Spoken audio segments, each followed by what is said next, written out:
Nih, minum lu. Assalamualaikum warahmatullahi wabarakatuh. Perintang-rintang kepalonan pone berpikir selamoko dibuka cerita gak sakete untung takona selamanya. Ampun lambo dek pengulu nenek mama nanggodang basa batuah sandi andiko dalam kampung tangkai katian dalam nagori. Melaki rundiang dipapanjang, puji syukur kepada Allah, selawat bagi Nabi Muhammad sallallahu alaihi wasallam. Beliau tu junjungan kita umpamu lampu nan tagantung, torang na lebih menorangi kepada kita nan basamu.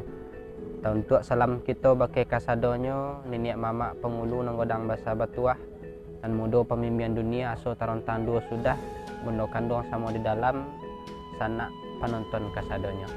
Mudah-mudahan kita terhindar dari segala bentuk maro bahaya, tahu di rantiang nang kaman cucuk, tahu di dahan nang kaman impok. Kok paneh tu hari jang membawa bala, kok hujan hari jang membawa malorat. Nah, itu nan pinta kita kesadonya.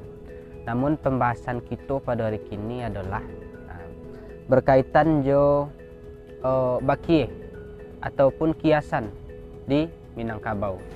Dan terlebih khususnya bona kiasan ko non banyak dipakai dalam bapa sambahan ataupun dalam balu meminang dan lain sebagainya. Banyak kiasan-kiasan yang dipakai dari orang tua kita. Maka itu yang kita sampaikan kini atau kita jabarkan sepanjang pengalaman Nado. Seandainya kok salah tu kuat ada di sana kanan bona. Jadi yang pertama baki itu ataupun dalam bahasa Indonesianya kiasan. Istilahnya bona majas kecil orang. Maka kalau di Minangkabau, orang Minangkabau tu ataupun khususnya kita kini Sumatera Barat ndak suka biasanya menembak langsung. Nah, jadi kebiasaan muda itu tu ndak ada sejak dulu. Jadinya mengecek tu selalu bamisa bamaana ulun berkilik lawa kolam bulan lah sangkap 30. Terkilik ikan di dalam air, ikan terkilik jalo tibo, tentu jantan betina. Habis itu pemikiran orang awak tu dari dulunya. Dan itu dan harus kita pertahankan kini. Itu kan kearifan lokal kita di Minangkabau. Jadi maknanya dalam kiasan itu adalah menyampaikan suatu maksud, tapi tidak jo katonan sebenarnya. Tapi ada rasio ataupun bakilah lainnya di situ. Tapi tujuan kau sampai supaya maksud dan tujuannya jangan menyinggung orang itu ataupun istilahnya jangan ada basa-basi dulu sebelum itu. Maka sampaikanlah dalam bentuk kiasan. Nah, contohnya kalau dalam pasambahan, misalnya kita dalam pasambahan marondah wak dulu. Itu kebiasaan Minangkabau tuh. Ataupun nenek mama kita dalam pasambahan pasti marondahnya dalam mengecek. Misalnya dalam pasambahannya mengecek dulu. Kok badan diri ambo umuran baru setahun jagung, darah baru setepuk pindang akak kurang pendapat ulun seujung kuku. Nak batu kuat tambah pengalaman tentang itu. Ada dari kata itu inyo menyampaikan merondah dirinya inyo sampaikan jo umurnya ulun setahun jagung ko sebon tahun umurnya ndak sampai 2 bulan setahun. Nah, itulah inyo merondah tu mengecek moohnya kok salah beko kan itu. Kemudian ada pula yang menyampaikan dalam pesambahan tu misalnya inyo ibaratkan ko orang di laut balai ko di laut di belakang wah inyo balai misalnya ke pulau dan badan diri kami sekorek bala kamari ba umpama orang balai ke matuk kecil. Kok berjalan tu menopi-nopi, kok balai menopi-nopi ke tengah takut ada gelombang, ke topi riak dek buaya. Itu yang disampaikan beko di dalam sebuah kalimatnya berarti inyo merondah di situ. Inyo ragu beko seandainya yang inyo sampaikan salah atau jauh dari kepada kebenaran. Pokoknya merendah-rendah dibaratkan ko orang balai itu.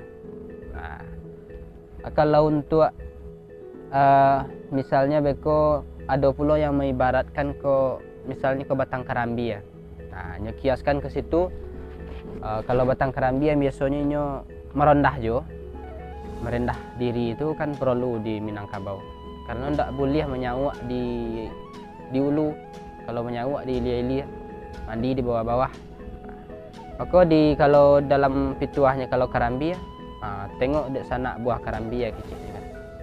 Arai dibungkus dek selodang, putih di dinding, di lingkung dek andayang, buah disambut dek palopah. Aroklah buah kamasaknya. Tapi sana lun kucung tu pai menggirik. Tanggalah tampuak pemacian buah, masak tak diukuran, tinggallah di monong umbang jatuh. Jadinya mengibaratkan dirinya tu sesuatu nanda ada kekuatannya, artinya lemah. Istilahnya walaupun karambia itulah di lingkuangnya dek palopah, di sauknya dek andayang, bisa aja tupai menggirik, bisa aja salah sekali-sekali. Ya, itulah kira-kira. Jadi perlu was-was atau hati-hati adalah mengecek ataupun dalam berbuat. Maka sebelum berbuatnya sampaikannya alih di itu. Kemudian ada pula bekonya sebagian mengibaratkan kepada batang pisang. Bahala batang pisang. Rupanya lah nyebuatnya orang tua siswa. Kalau batang pisang tu kulit lunak mengandung air, daun tatadah jama nampung, pucuk bulek kuning bakucung. Ibu dek tandan kabinaso, ibu dek tandan kemanjulua, ibu dek tangkai kabinaso. Disitulah pituahnya tentang pisang tu. Istilahnya bona, pisang tu sifatnya lemahnya.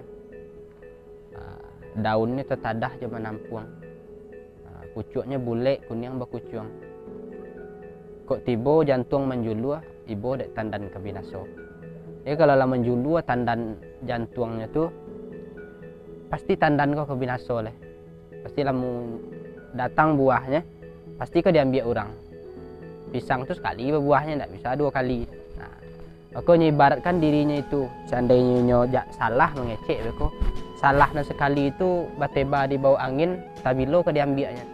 Misalnya muncung aku mengecek tentang iko awak kecek kan iko medeko.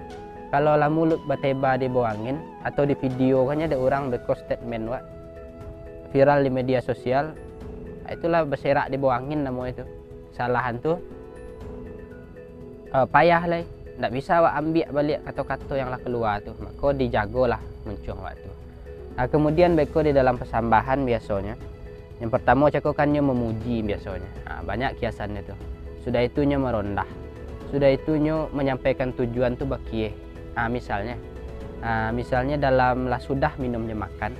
Misalnya jamba aku sedang terserak. Iyalah sudah minumnya makan namanya itu terserak-serak. Gulai lah tidak elok susunannya. Galeh lah tidak elok bah susunannya. Kemudian melaki mengatongahkan hidangan yang baru. Maka biasanya disampaikan dalam bentuk kiasan.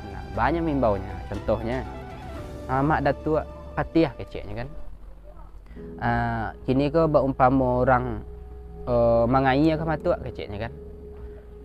Ia cako kaya dek diambuangkan jauh-jauh, apuang-apuang lah ilia mudia. Tentulah patuk pulau kami elo kapang umpa. Pada itu keceknya mereka misalnya. Itu seketek saja kan. Dek apuang-apuang kalau di lia mudia kan dek ikan lah patuk di bawah suruk kan pada itu maknanya. Dek edang juadah kalau seko lah ditukar lah balik jenan manis jenan rancak atau nyo akan menghidangkan juadah yang baru. Maka disampaikan pituah kata-kata itu nyo kiaskan ke orang mengai. Kalau apuang-apuang kalau lah diambuakan kaya kan, kalau lah rasa dijujuk ikannya kan diguluang balik. Tanda mungkin ikan kelah kedapek kan itu. Habis itu lah juadah. Kalau lah sudah minumnya makan, habis itu hidangan kedua masuk parabuang. Maka itu caranya untuk mengizinkan parabuang ke masuk. Kemudian terakhir, ba'a pula minta turun. Jadi dalam persambahan beku misalnya orang minta turun, itu banyak juga bakih tu. Misalnya dalam minta turun tu nyo menahan orang, nyo agih orang tu supaya jangan cepet pulang, nyo tahan sementara. Misalnya, itu kematuan badan diri kami ibaratkan gunung je kabuk je lurah. Sebab debat itu gunung ketinggal jadi yang lurah sunyi tak baribu. Kalau comehnya bak umpama orang mengubat pisang, gamang dek tampuk nangka tinggal, tokojuk dek isi nangka lope. Udah itulah kira-kira. Nyo dikiaskan sadonya. Jadi nyo ibarat mengecek sadonya. Dalam minta turun tadi nyo kalau gunung tu kalau lah sudah atau 2 hujan kabuk ke poinya lah. Tinggal gunung sunyilah lurah tak baribu. Udah itulah kira-kira. Kalau awak sebagai tuan rumah Kalau lapoi tamu kan longang Wak jadi. Nah, jadi mulai itulah orang tua kita sesuatu magih pengibaratan majas dan kiasan dalam mengecek sehingga ndak tembak langsung dah. Itu benarnya menghargai keberadaan orang ataupun dalam majelis. Nah, mungkin itu saja. Seandainya ada yang keliru dan salah, mohon maaf. Asa dek dun sanak kanan benar tandonya kita saandiko. Assalamualaikum warahmatullahi wabarakatuh.